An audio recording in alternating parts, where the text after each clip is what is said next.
Welcome back to this week's Phenology. I'm Zoe Watkins, Program Coordinator for Mountain School and Conferences and Retreats here at the North Cascades Institute. Here in the Deer Creek Loop, there are certain subtleties that capture specific interest. Take, for example, this log.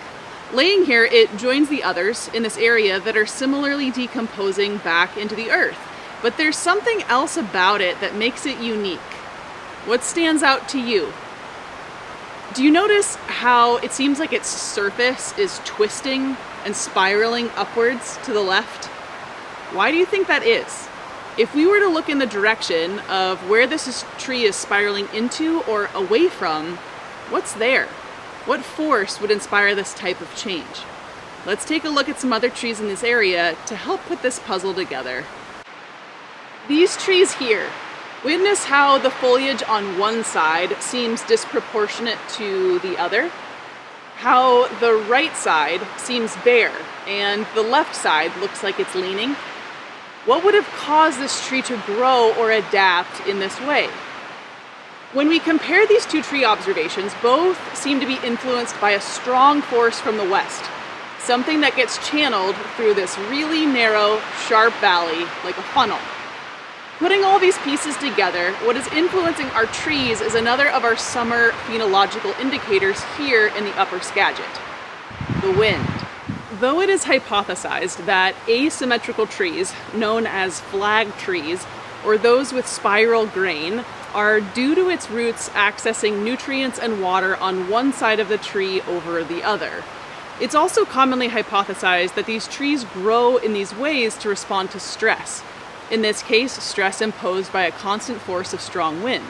This wind can inhibit growth of limbs that would otherwise be exposed or unprotected, and can also impress the need for a tree to spiral so as to make itself stronger in face of stressors trying to push it over. If you've ever been to mountain school, you may remember the force of the wind pushing you back when you cross Diablo Dam. If you've ever been to the Environmental Learning Center for base camp or family getaways, you may recall the resistance from the wind while you paddled in a canoe on Diablo Lake.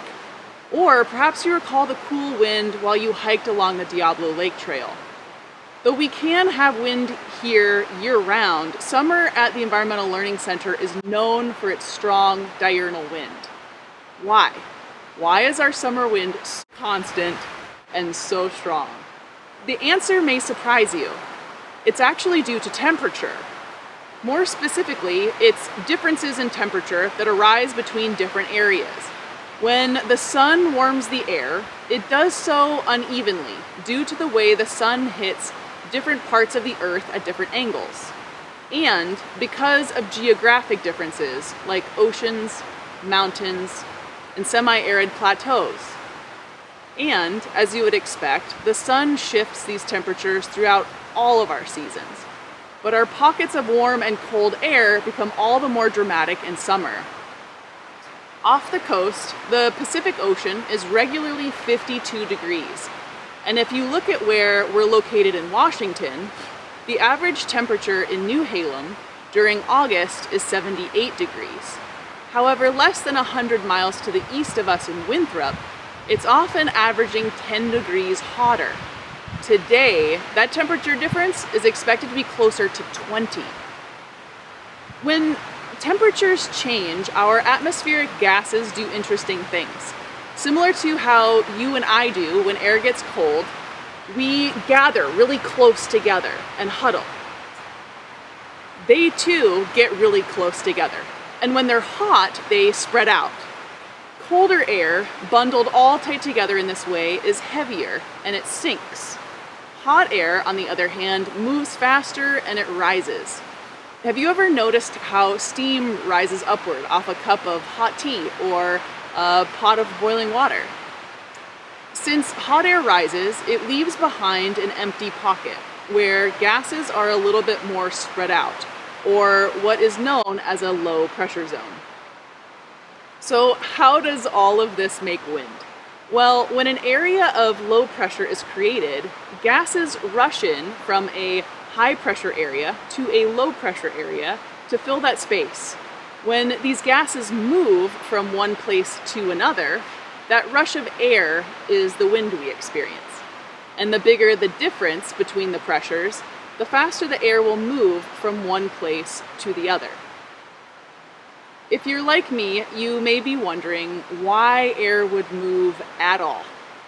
It's called diffusion.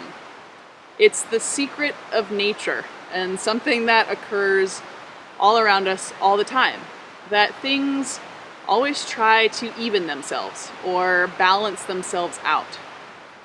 In what ways do you try to do this? How do you engage with the wind?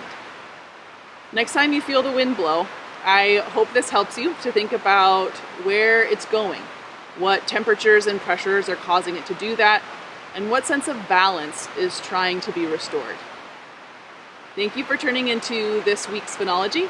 We'll see you next time.